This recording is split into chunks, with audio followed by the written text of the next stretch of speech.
जय गुरुदेवताभ्यो नमः स्वाहा। ओंकाराय ब्रह्मभूताय शिवशक्तीश्वराय शिवलिंगगोत्राय अदृष्टकेन्द्रभूताय शिवशक्तीश्वराय नमोस्तुते। ओं फट् स्वाहा। ओं नंदीश्वराय कुलगोत्राय महाज्येष्ठ शिवपालकाय सिद्धगुरुवे ओं फट्। ओं कालभैरवाय गुरु विद्याकर्षणाय सिद्धगुरुं ओं फट् स्वाहा। ओं सिद्धरूपे शिवरूपे ज्योतिस्वरूपाय ज्योत शिवमंगलाय गुरुदेवेभ्यो नमः स्वाहा। जय गुरुदत्त। अंदरिकी శుభాకాంక్షలు। సో ఇప్పుడు ఈ వీడియో ఇవాళ చెప్పబోయే టాపిక్ ఏంటంటే ఓన్లీ మన ఫాలో అయ్యే సభ్యులే కాకుండా గతంలో పరిచయం ఉన్న మా పీఠంతో పరిచయాలు ఉన్న సభ్యులకి, భక్తులకి, వాళ్ళకి, కొత్త వాళ్ళకి కూడా మేము ఈ సంవత్సరం ఈ పీఠాన్ని స్థాపించినాక శ్రీ దుర్గా యోగ భవానీ సంక్షేమ సంఘం అండ్ ట్రస్ట్ తరఫున ఈ సంవత్సరము శ్రీ భక్తాంజనేయ వీర యోగ ప్రచార సమితి ఆవిర్భవించినాక ఇది 5వ నెలలో అదృష్టమైన జీవతరంగాలు శివ సభ్యులందరికీ సాంఘికంగా సుఖము సంక్షేమం అందించడమే మా ధ్యేయం కాబట్టి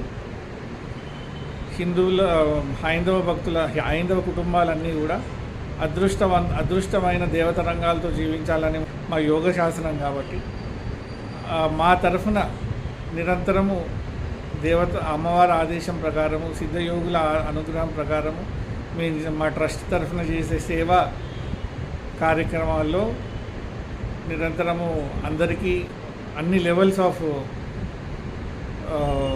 సొసైటీకి భక్తి పరంగా, హిందువులు ఉన్న భక్తి పరంగా ఉన్న వాళ్ళకి యోగ్యత కల్పిస్తూ అన్ని రకాలుగా హై లెవెల్, హై క్లాస్, లో క్లాస్, కామన్ మ్యాన్ అందరు ఎక్కువ కామన్ మ్యాన్ దృష్టి పెట్టుకొని మేము ఇచ్చే సేవలందరూ కూడా ప్రతి ఒక్కరు కూడా అందాలి.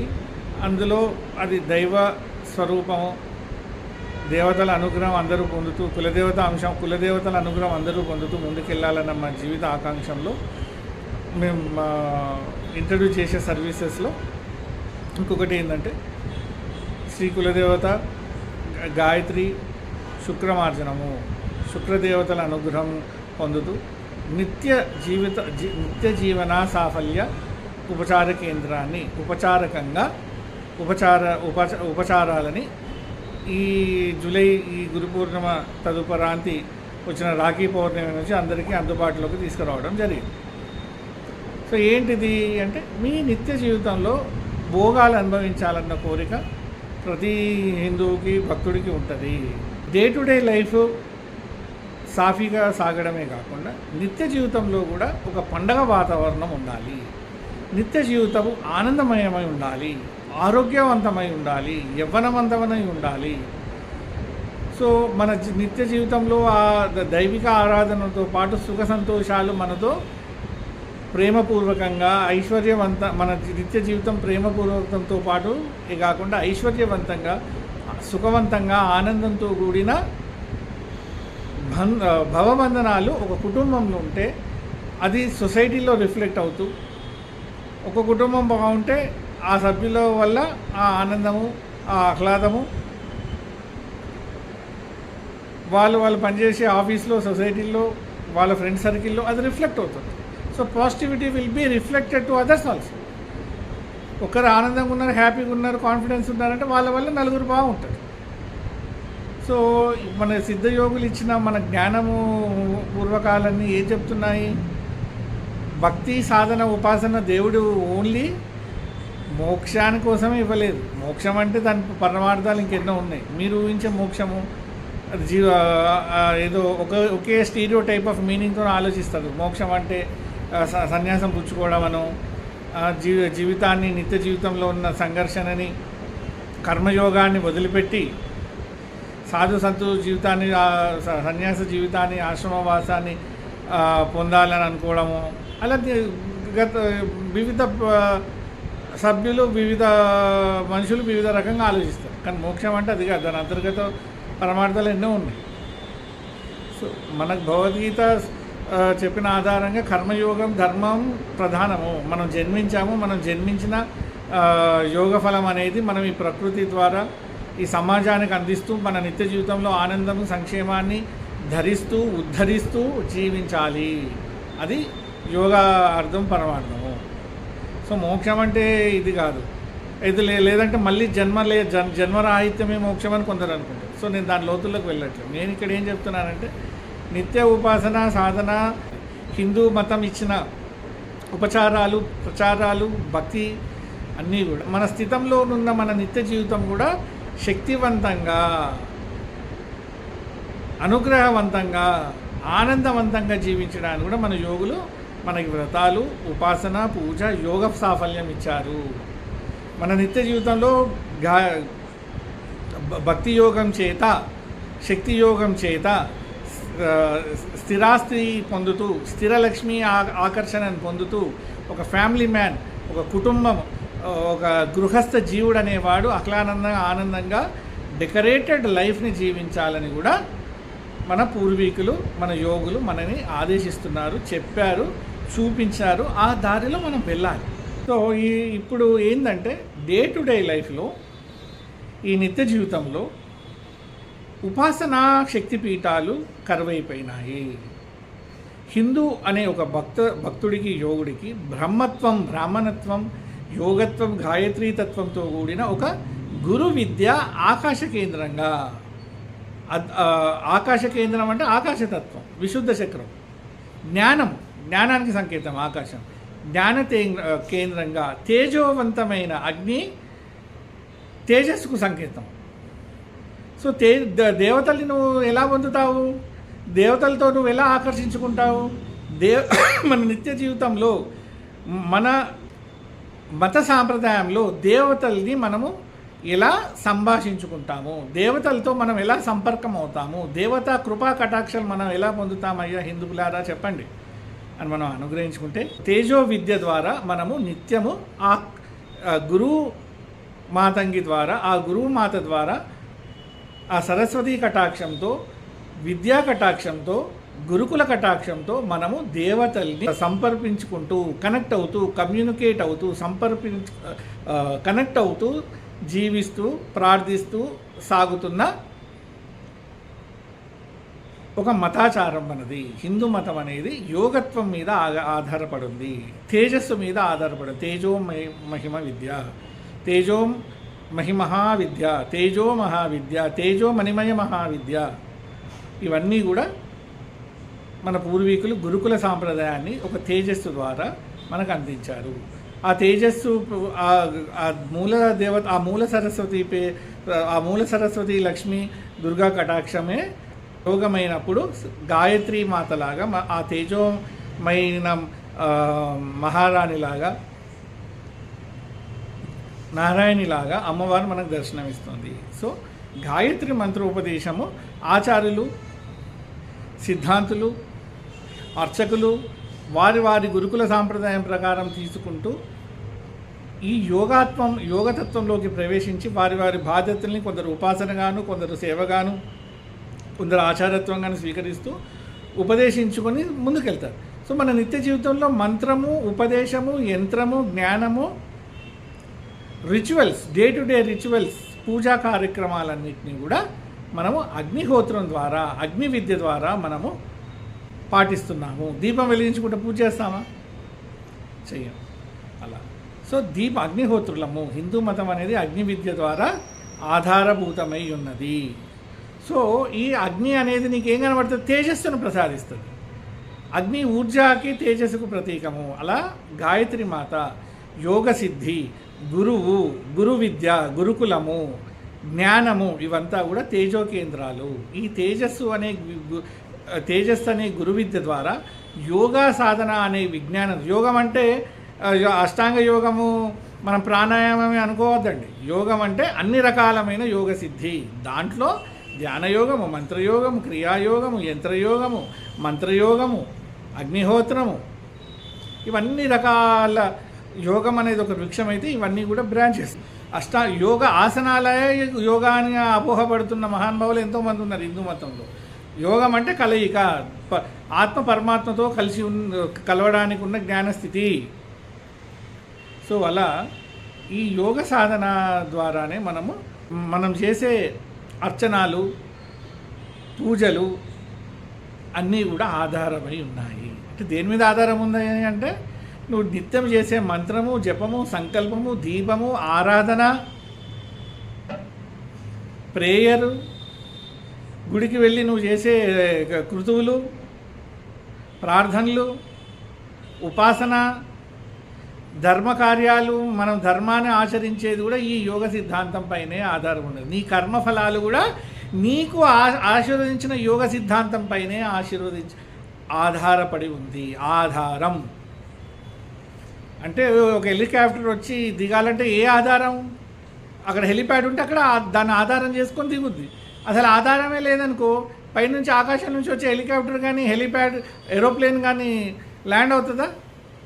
క్రాష్ ల్యాండ్ అవుతుంది. అంటే it is not sophisticated.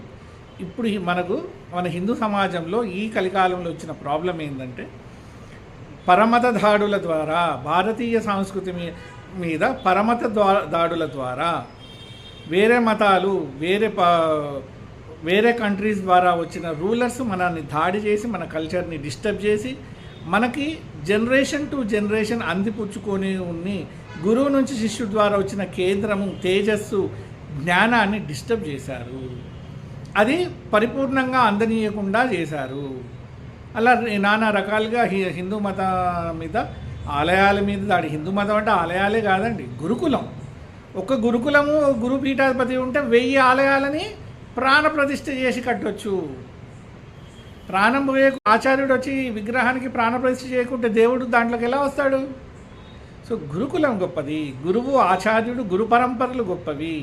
Gayatri ఉపాసన, విద్యోపాసన, తపస్సు, యోగాచార్యం అనేది గొప్పది. సో మన మతాన్ని పరమతుల ద్వారా మనము రూల్ చేయబడి ఉన్నాము. పరరాజ్యం నుంచి వచ్చిన వాళ్ళు, రూలర్స్ మనల్ని రూల్ చేశారు. Britishers have ruled our country for more than 300 years. Not 300 కాదనుకుంటాండి, మనం ఒకసారి నేను మళ్ళీ మర్చిపోయాను. 600 years, మొఘల్స్ 600 years అయితే బ్రిటిషర్స్ 300 years, అంటే 900 years back if you go. అంతకుముందు మళ్ళీ జైనిజం, బుద్ధిజం ప్రాబల్యం ఉన్న ముందంటే సుమారు 1000-1200 సంవత్సరాల మునుపు నుంచి హిందూ మతంలో క్షీణత కానీ, డిస్టర్బెన్స్ కానీ, ఆశ్రమ గురుకుల ఉపదేశాలలో సహచర్యం లభించడం లేదు. అక్కడి నుంచి డిప్రిషియేషన్ స్టార్ట్ అయింది. అంటే ఊహించండి, మనకు అంతటి మంత్రయోగము, సిద్ధ సాఫల్యం మన దగ్గర ఇప్పుడు ఉందా? మన కంట్రీకి ఇండిపెండెన్స్ వచ్చి 75 years దాటింది అంతే. అంటే అంతకుముందు నుంచి మనం పరాయి పాలనలోనే ఉన్నాము మిత్రులారా, భక్తులారా. అందుకని మెల్లిగా తరాల నుంచి ఉపాసనా ఫలితము, తేజస్సు, ఈ యజ్ఞోపవీత విద్య, యజ్ఞ విద్య, అగ్నిహోత్రము కానీ, ఉపాసన కానీ, ఉపనిషత్తుల సారాంశం కానీ, యంత్రయోగం కానీ, మంత్రయోగం కానీ, క్రియాయోగం కానీ, వివిధ గురుకుల ఆచార్యుల వారి పరంపరని కోల్పోతూ వచ్చి ఉన్నాము. So what we know now, ఇప్పుడు తెలిసిన మీ జ్ఞానం అనేది 2% కూడా కాదు అని నా నమ్మకం. ఒక సిద్ధ యోగ ఒక సిద్ధ ఆచార్యుడిగా నాకు అనిపించింది అంటే అట్లీస్ట్ 2 to 3% కూడా మనం ఇప్పుడు 5%కి వచ్చాం. రివైవ్ అవుతున్నాం. మళ్ళీ మన గురువులు ఎవరు, గురుకులాలు ఎవరు, సాధన యోగం ఏంటి, భక్తి యోగం ఏందని మనం వెతుక్కుంటున్నాం. సో ఈ గత 70 సంవత్సరాలు మన ఇండియాకి వచ్చిన, సో మన భారతదేశము అన్యమత సాంప్రదాయం నుంచి, పరదేశస్తుల పిడికిల నుంచి వచ్చి మన స్వంత పాలనకు వచ్చేసరికి ఎన్నో నానా రకాల మతాలు మన దేశంలో ఉండడం వల్ల మన మతాన్ని, మనకు సంబంధించిన ఆచార్యత్వాన్ని పోగొట్టుకోకుండా ఉండడానికి మనం ఏం చేస్తాము, నిత్యంగా దేవాలయాన్ని కాపాడుకుంటూ, ఉన్న దేవాలయాన్ని కాపాడుకుంటూ, దేవాలయాల వైపు మొక్కు చూపుతూ, దేవాలయం అంటే హిందూ మతం అనేది ఆధారం ఏదయ్యా అంటే గురుకులాలు లేవు కాబట్టి దేవుడిని మనం ఎలా కనెక్ట్ కావాలి అని ఆలోచించడానికి కొన్ని రకాలమైన కల్చర్స్ని నిలబెట్టుకుంటూ ఎక్కువ దేవాలయ నిర్మాణాల కార్యక్రమాలకు పూనుకుంది సమాజం, హిందూ సమాజం. అలా వీలైనంత వరకు ఎలా అయితే మనం ఎదుగుతూ ఉన్నామో మన సమాజంలో, భక్తులు ఎదుగుతున్నారు. వాళ్ళు డబ్బులు కేటాయిస్తూ సంఘాలుగా ఫామ్ అవుతూ వివిధ దేవాలయాన్ని మనము నిర్మించుకుంటూ భక్తి యోగాన్ని ప్రమోట్ చేసుకుంటూ మనం వెళ్తున్నాం.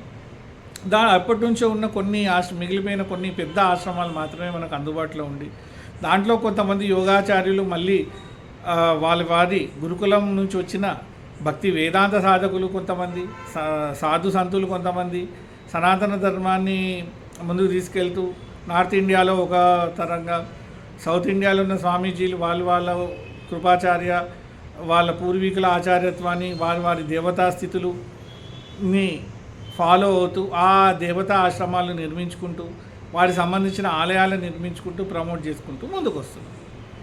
సో వేదాంతాన్ని, భగవద్గీతని, ఉపనిషత్తుల ముందు తీసుకెళ్లేది భక్తి వేదాంతము. ఉపాసన, మంత్రము, జపము, హోమము, అగ్నిహోత్రాలు ఇవన్నీ కూడా ఉపాసనా యోగము. పౌరోహిత్యం చేసే ఆచార్యులు అంతా కూడా సనాతన వేదాచార్యులు, వాళ్ళు వేద పఠనం చేసుకుంటూ ఆచార్యత్వం నిలబెట్టుకుంటూ ముందుకెళ్తున్నారు. సో మరి ఒక భాగము హిందూ మతంలో జరగబోయేదాన్ని తెలుసుకోవడము, చెప్పడము అనేది ఉపాసన మించింది. ఉపాసన చేసే ఆచార్యులు ఒక దేవతా శక్తిని పొంది మంత్రాన్ని, యంత్రాన్ని తయారు చేసుకుని ఆ దేవతా మూల మంత్రాన్ని జపిస్తూ ఆ దేవతా శక్తిని విద్య రూపకంగా అనుగ్రహించుకుంటూ ముందుకెళ్తారు. మన విద్య అంటే ఏంది? ఉపాసనా విద్య నేర్చుకున్నవాడు ఆ విద్యని నిత్య సమాజంలో ఆయుష్కి, ఆరోగ్యానికి, ఆనంద జీవితానికి అప్లై చేయడమే యంత్రయోగము. విద్య అంటే ఏంటి? యోగ విద్య అంటే ఆ దేవతా శక్తిని మంత్రరూపకంగా మార్చి, పూజ రూపకంగా మార్చి, హోమాలుగా అనుసరించి, భక్తి క్రియలుగా, పూజా వ్రతాలుగా అనుసరించి సమాజానికి నేర్పియడము, ఆశీర్వదించడం, ఉపాసించడం ద్వారా మన సమాజంలో ఏదైతే భక్తులకి వెలితి ఉన్నదో, వాళ్ళ జీవితంలో ఆయుష్ లేనంటే వాళ్ళకి ధన్వంతరి మంత్రాన్ని ఫర్ ఎగ్జాంపుల్ జపించి హోమం చేసి ఆయుష్ను పెంచడము, ధనము తక్కువ చోట ధనలక్ష్మి శ్రీ సూక్తాలు కానీ ఆ లక్ష్మీమాతకు సంబంధించిన యోగా సాధన సాఫల్యాలని పెంపొందించుకుంటూ మంత్రజపం ద్వారా, యంత్ర విద్య ద్వారా రచించి ప్రతిష్ఠించి ఒక షాప్లో ఒక వ్యాపారికి ధనం అక్కడ సమకూరడం లేదు, వ్యాపారం జరగట్లేదంటే నష్టమే కదా. మరి అక్కడికి ఒక మహాలక్ష్మి, ఒక సిద్ధలక్ష్మి యంత్రము, ఒక ఉపాసకుడు సిద్ధించుకొని తన మంత్రాన్ని, ఒక యంత్రాన్ని రచించి ప్రాణప్రతిష్ఠ చేసి ఆ కొలువులో ఆ షాప్లో పెట్టడం వల్ల అక్కడ ధన ప్రవాహం జరిగి, ఆకర్షణ జరిగి నిత్యము వ్యాపారం పెరిగితే ఎంతోమందికి మంచిది జరుగుతుంది కదా.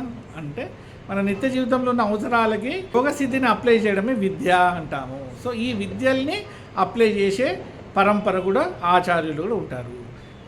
ఆ ఉపాసన నుంచి స్టార్ట్ అయిన ఈ ఆచార్యత్వము అందరిలో ఇవన్నీ వెతుకొద్దండి. సమాజంలో జరిగేది అదే.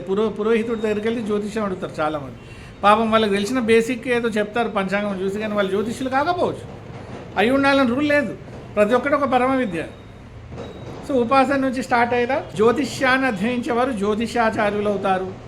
దాంట్లో మళ్ళీ జ్యోతిష్యాన్ని ఫ్యూచర్ని స్టడీ చేసి పరిహార శాస్త్రం ఇచ్చేవాడు యోగ సాధకుడు అవుతాడు. జ్యోతిష్యం నేర్చిన వాళ్ళు ఒక ఎత్తు, మళ్ళీ దాని జ్యోతిష్యాన్ని అనుసరిస్తూ యోగా సాధన చేసి దానికి పరిహారాలు, ప్రాయచిత్త కార్యాలు అందించేవారు సిద్ధయోగులు ఆరు సిద్ధాంతులు. ఉపాసనలో ఇంతమంది ఉంటారు. దానికి సంబంధించిన స్టోన్స్ అవి చెప్పేవాళ్ళు ఆస్ట్రాలజర్సు, జ్యోతిష శాస్త్రంలో నేర్చుకొని ఆ పరిహారాలు ఇస్తారు. సో ఇట్లా వివిధ రకాలు. దాని యంత్ర రూపకంలో మీకుండే ప్రాబ్లమ్స్ని యంత్రం ద్వారా రచించి ఇచ్చే సిద్ధాంతులు ఉంటారు. యంత్రాన్ని ఎలా గీయాలి, ఫలానా యంత్రాన్ని ఫలానా ముహూర్తంలో ఆ మూల మంత్రాన్ని ఉపాసించిన యోగుడే, సిద్ధుడే తయారు చేసి ఇవ్వగలడు. ఫర్ ఎగ్జాంపుల్ కుబేర యంత్రం, మీకు తెలిసిన ఫేమస్ యంత్రాలు కుబేర యంత్రం, అష్టలక్ష్మి యంత్రం, వాస్తు యంత్రం. ఇవన్నీ ఎందుకు పెడతాం? మన నిత్య జీవితంలో ఉన్న లోటుపాట్లని దేవభక్తి ద్వారా ఆచరించబడ్డ యోగ సిద్ధిని విద్య రూపంలో అనుగ్రహించుకుంటాం. Technical evolution, technical usage of యోగం ఈజ్ కాల్డ్ విద్య. సో యోగ సిద్ధి లేని యోగ సిద్ధి ఉంటేనే హిందూ మతం ప్రాబల్యంగా ఉంటుంది, మన నిత్య జీవితం సాఫల్యంగా ఉంటుంది. సో ఇప్పుడున్న ప్రస్తుత కాలంలో వచ్చిన ప్రాబ్లం ఏంటంటే ప్రాపర్ ఎవల్యూషన్ ఆఫ్ యోగా అనేది గురుకుల వ్యవస్థ జరగట్లేదు. భక్తులు చాలామంది ఉన్నారు, కానీ శక్తి యోగంలో లోటుపాటు వచ్చింది. దేవతలను ఉపాసించే కుటుంబాలు తగ్గిపోయినాయి, ఆశ్రమాలు లేవు, వాటికి ఎందుకంటే వాటికి ఫండ్స్ లేవు, వాళ్ళని పోషించే నాదుడే లేడు. సో ప్రియ బంధుమిత్రులారా, భక్తులారా, బంధువులు, మన సొసైటీలో ఉన్నారందరూ కూడా మనం రాజబంధులం, మనంతా ఒకే రాజ్యంలో ఉన్నాము కాబట్టి మనం వీఆర్ ఆల్ రాజబంధువులం. సో మనం ఎలా జీవిద్దాం? శక్తియుక్తంగా జీవించాలంటే మళ్ళీ మనము యోగ సిద్ధాంతాన్ని పునరుద్ధరించుకోవాల్సిన అవసరము ఇప్పుడు అవసరం ఉన్నది. సో అట్టి అవసరాన్ని మా పీఠం ద్వారా పూరించడానికి మనతో కొన్ని ప్రయత్నాలు చేస్తున్నాము. దాంట్లో యోగ సభ్యత్వము, ఒక సిద్ధాంతపరమైన యోగ సిద్ధిని సభ్యత్వం ద్వారా కొంతమంది భక్తులకి, కుటుంబాలకి మేము ఇవ్వడం జరిగింది. యోగ సభ్యత్వం ద్వారా మీకు ఏం లభిస్తుందంటే మీ పేరు మీద, మీ గోత్రనామాల మీద మంత్రజపము, యోగము, తర్పణము, అగ్నిహోత్రము లాంటి యోగ సిద్ధిని గావించడము. వీటి నుంచి వచ్చిన యోగ సిద్ధి గురు అనుగ్రహము, గాయత్రి కులదేవత అనుగ్రహంతో కూడిన కులాచార పీఠం కాబట్టి మాది మీకు సంబంధించిన కుల దేవత అనుగ్రహాన్ని గాయత్రి, లక్ష్మీ గాయత్రి సాధనలాగా మార్చి అనుగ్రహించే యోగ విద్య పరంపర మాది. అట్లాంటి మెంబర్షిప్ని మేము ఇప్పుడు ఈ మంత్ స్టార్ట్ చేశాము. సో మీరు మీ నిత్య జీవితంలో, మనం ఆధునిక సమాజం కదా, మీరు భక్తులే, కానీ మీరు ఎవరికి కావాల్సిన మీ ఇంటికి పూజారి మీరే, కానీ మీరు మీ ఇంటి ఉపాసకులు కూడా అవుతారా? ఆ సమయం మీకున్నదా? ఈ నిత్య జీవితంలో ఉన్న కాంపిటీషన్లో ఆ నిష్ఠా నియమాలు మీరు పాటించగలరా? అట్లాంటి ఇల్లు సౌకర్యం ఉందా? ఇంట్లో పూజ గదికి అసలు వెసులుబాటు ఉందా? ఏ చిన్న షెల్ఫ్లో, ఏ కోణంలోనే ఏ విగ్రహం పెట్టుకునే రోజుల్లో ఏ నిష్ఠా నియమాలు పాటించి సాధన చేయగలుగుతాడు ఒక భక్తుడు? అందుకని ఆ గురుకుల ఆచార్యత్వం అనే వెసులుబాటు, ఆ న్యూనత్వం అనేది మాకు కనబడింది. ఎంతోమంది వాళ్ళు భక్తిగా దేవతల్ని కోరికలు కోరుకున్నా కూడా ఆ తేజస్సు, యోగ సిద్ధి, గురుకుల దీవెన లేదు కాబట్టి గాయత్రి మంత్ర హోమ యాగాలు అనేది మీ నిత్య జీవితంలో మీకు అనుసంధానం చేసే సౌభాగ్యం అందరికీ కలగట్లేదు కాబట్టి మీ కర్మ అనేది యోగ సిద్ధాంతంలో ప్రవేశించట్లేదు. మీ కర్మగానే ఉంటుంది. రాబోయే మీ జ్యోతిష్యంలో రాబోయే రోజుల్లో ఒకసారి సమయం బాగున్నప్పుడు వాళ్ళ జీవితం బాగుంటుంది ఆ కుటుంబానికి. ఒక్కొక్కసారి ఆ కుటుంబంలో ఎవరో ఒకరికి పరిపాలన కాలం బాగాలేనప్పుడు వాళ్ళు అనారోగ్యాలకు గురవ్వచ్చు, వాళ్ళ బాధలకు గురవ్వచ్చు. అప్పుడు కుటుంబం అంతా డిస్టర్బ్ అవుతుంది. కానీ వాళ్ళు నిత్యం చేసే పూజలు, పునస్కారాలు వాళ్ళ రాబోయే కాలంలోకి, వాళ్ళ నిత్య జీవితంలో కర్మయోగంగా మారి రక్షణా కార్యంగా, కవచంగా మారుతోందా? మారట్లేదు మిత్రులారా. అందుకే చాలామంది సడన్గా వాళ్ళ టైం మారగానే ఈ పంచాంగం ఈ సంవత్సరం ఏముందో చూసుకోవడం తప్ప చేసేది ఏం లేదు. జరిగేది జరుగుతుంది. కర్మ అనేది ఒకసారి విధాత రాసినప్పుడు జరుగుతుంది. కాలంతో పాటు కర్మ కూడా మారచ్చు. రాబోయే రోజుల్లో జీవితంలో ఎవరి కర్మ ఎలా ఉందని తెలుసుకునేది జ్యోతిష్య శాస్త్రము. అట్లాంటి జ్యోతిష్య శాస్త్రము చాలా లోతైన సబ్జెక్టు, కామన్ మ్యాన్కి అందుబాటులో లేదు. తెలుసుకున్న వాళ్ళు కొంతమంది ఆచార్యుల దగ్గరికి వెళ్ళి తెలుసుకుంటున్నారు, పాటిస్తున్నారు. తెలిసినా నువ్వేం చేస్తావు? నీ కర్మేగా అని చాలామంది అంటారు. కాదు, కర్మని మార్చొచ్చు. నీ భక్తి చేత, నీ యోగఫలం చేత, నీ నియమావళి ధర్మయోగం చేత కర్మయోగం మారుతుందని భగవంతుడు మనకు చెప్పారు. మన ఋషులు మనకి ప్రూవ్ చేశారు. పురాణాలు ఎన్నో ప్రూవ్ చేశాయి. కర్మ మారుతుంది. కర్మ మారదని అపోహలో ఉండకండి. నీ నిత్య జీవితంలో ఉన్న జపతపాలను ఒక ఆకార రూపంలో యోగ సిద్ధాంతంలో ప్రతిష్ఠించిన రోజున నీ కర్మ సిద్ధాంతం అనేది మార్చబడును. జై గురుదత్త. సో ఆ సిద్ధయోగులు తెలిపిన మంత్రపుష్పాలు ఇవన్నీ. సో అట్లాంటి యోగ సాఫల్యాన్ని మేము మీకు అందించడానికి ముందుకొచ్చాము. మా పీఠ సభ్యత్వము మీరు భక్తులైన అందరికీ ఇవ్వడం కష్టం. కానీ భక్తులైతే, మీరు హిందూ మత సాంప్రదాయంలో భక్తులైతే, మీ తరతరాలు మీ కులదేవత, మీ రాబోయే తరాలకి లక్ష్మీ సాధన, లక్ష్మీ గోత్రనామాలతో పాటు మీ ఒంటి నిండా, మీ ఇంటి నిండా ఉండాలి అని మీరు అనుకుంటే, రాబోయే తరాలకు మీ పుణ్య పుష్పాకరణాలన్నీ ముందుకెళ్ళి రాబోయే తరాలు అదృష్ట జీవులై ఉండాలంటే, మీ పూర్వీకుల జ్ఞానం, అదృష్టం మీరు కూడా పొందుతూ రాబోయే తరాలు పొందాలి, మీ ఆయురారోగ్యాలతో, కుటుంబ సౌఖ్యాలతో సస్యశ్యామలంగా జీవించాలన్న కోరిక కలిగిన వారైతే తప్పకుండా మమ్మల్ని సంప్రదించండి. జై గురుదత్త.